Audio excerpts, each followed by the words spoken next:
Good morning. We are the head of department. So, the department that we choose is DSWD.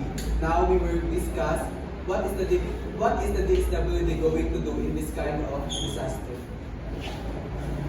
So, as a head of department of the DSWD, aside sa kinatanan na yaoy minigo na 7.5 magnitude na earthquake sa Mindanao and Natandag City need help.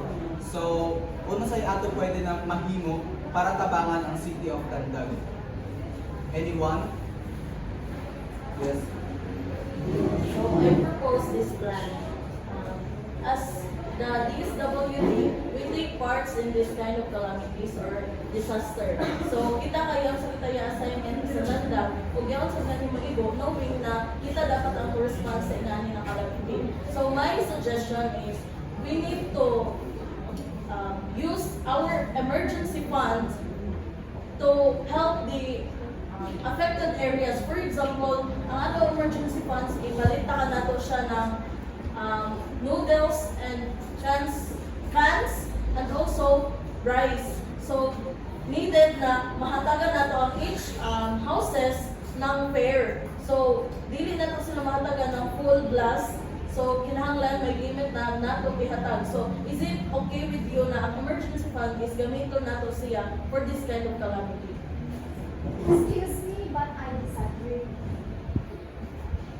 You say that your suggestion or proposal is sound, but the thing is, we have other projects that we need to focus on. Kaya mo kung dito na, ang secret emergency fund na to, kahit kuwang nila para sa imo proposal na yan.